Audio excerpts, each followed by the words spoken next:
میرا آپ کا کیا رشتہ ہے؟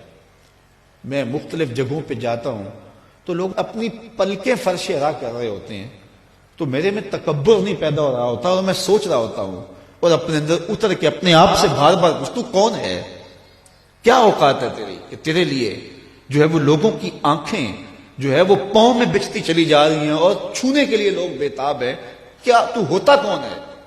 تو پھر میں یہی سوچتا ہوں، اندر سے آواز یہی آتی ہے کہ تیرے میں کچھ نہیں ہے لیکن تیرے لبوں پہ نام حضور کا ہے، تو اس نام کی وجہ سے ہمارا رشتہ ہے۔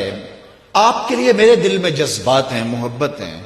میں ساری رات کا تھکا ہوا بھی صبح دوڑ کے آپ کے پاس آ گیا۔ آپ سے مجھے کوئی غرض ہے؟ آپ سے میں نے کوئی پیسے لینے ہیں؟ مجھے کیا غرض ہے آپ سے؟ کوئی ووٹ مانگنا ہے کل میں نے آپ سے؟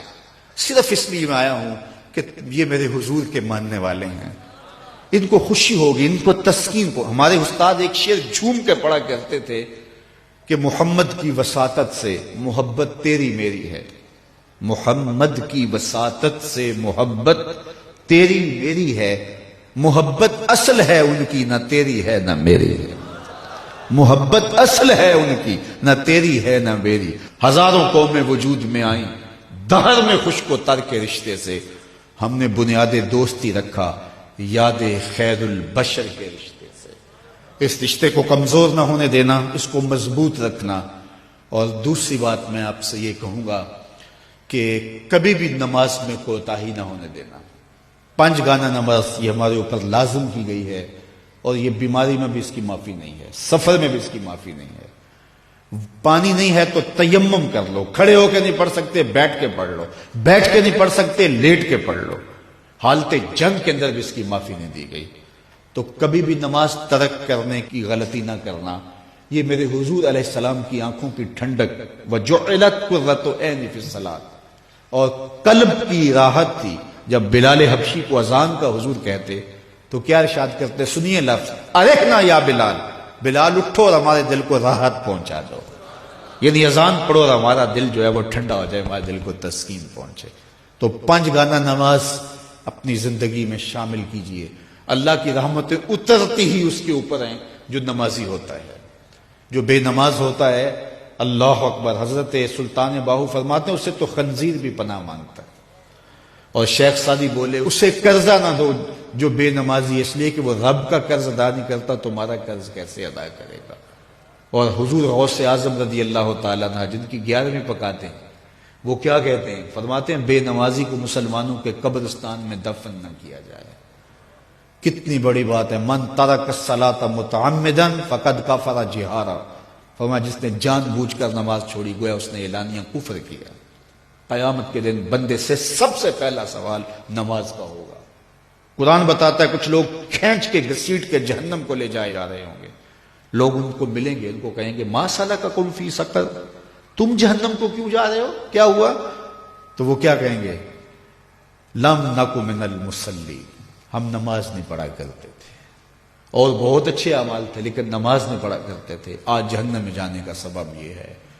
میں اللہ کی بارگاہ میں دعا بھی کرتا ہوں اور آپ سے اس عزم کے اظہار کی امید بھی رکھتا ہوں کہ آج کے اس اجتماع میں آپ عزم مصمم کریں کہ آج کے بعد نماز نہیں چھوڑیں گے انشاءاللہ۔ اتنے زور سے کہیں کہ شیطان کا کلیجہ پھٹ جائے۔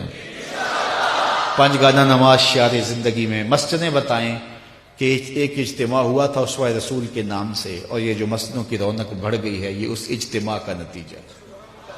تو پھر یہ سامعین اور یہ منتظمین خوش ہو جائیں گے اور یہ خبر میرے کانوں تک پہنچی تو مجھے بھی خوشی ہوگی، یار میں نے اور انہوں نے کیا خوش ہونا ہے، آمنہ کے لال خوش ہو جائیں گے کہ ان لوگوں نے 5 گانا نماز شعار زندگی بنا لیا ہے۔ ہمارے بزرگ فرمایا کرتے تھے سونے سے قبل 5 انگلیاں بھی گن لیا کرو اور 5 نمازیں بھی گن لیا کرو۔ اگر 5 نمازیں پوری ہیں تو اللہ کا شکر ادا کیا کرو۔ کسی کا حق غصب نہ کرنا، کسی کو تکلیف نہ دینا، حقوق العباد کی سختی سے پابندی کی تلقین کی گئی ہے۔ جس نے کسی کے صرف 3 پیسے مارے، 3 پیسے، قیامت کے دن اس کی 700 نمازیں جو جماعت کے ساتھ پڑھی لے لی جائیں گی۔ 700 نمازیں صرف ایک ٹگے کے عوض میں لے لی جائیں گی، 3 پیسوں کے عوض میں لے لی جائیں گی۔ تو اب مجھے بتائیے کہ اگر سویر سے لے کر ہم شام تک فراڈ کر رہے ہیں، دھوکہ کر رہے ہیں، لوگوں کے کلیجے چیر رہے ہیں، ہمارے جملوں کے نشتر لوگوں کے کلیجے پھاڑ رہے ہیں، تو پھر قیامت کے دن کس کس کا حساب دیں گے؟ کتنی کو نمازیں ہمارے پاس جو ہم دے کے جان چھڑائیں گے؟ تو آئیے اس تھوڑی سی زندگی کو اللہ کے نام پہ گزاریں، اللہ کے نام پہ گزاریں۔ آج موقع ہے، توبہ کا دروازہ کھلا ہے، کل سب کچھ نہیں ہوگا۔ بندے کو اس وقت سمجھ آتی ہے جب سمجھ آنے سے کچھ فائدہ نہیں ہوتا۔ وہ قرآن بتاتا ہے کہ ظالم ہاتھ کاٹیں گے لیکن کوئی فائدہ نہیں ہوگا، اور وہ کہیں گے کہ یا لیتنی قدمت لحیاتی، کاش میں یہ زندگی آخرت والی زندگی کے لیے گزاری ہوتی، لیکن پھر کوئی فائدہ نہیں ہوگا۔ آج کا پچھتاوا کل کی بہتری کی ضمانت ہے۔ وقت پر کافی ہے ایک قطرہ بھی آب خوش ہنگام کا، جل گیا جب کھیت برسا میں تو پھر کس کام۔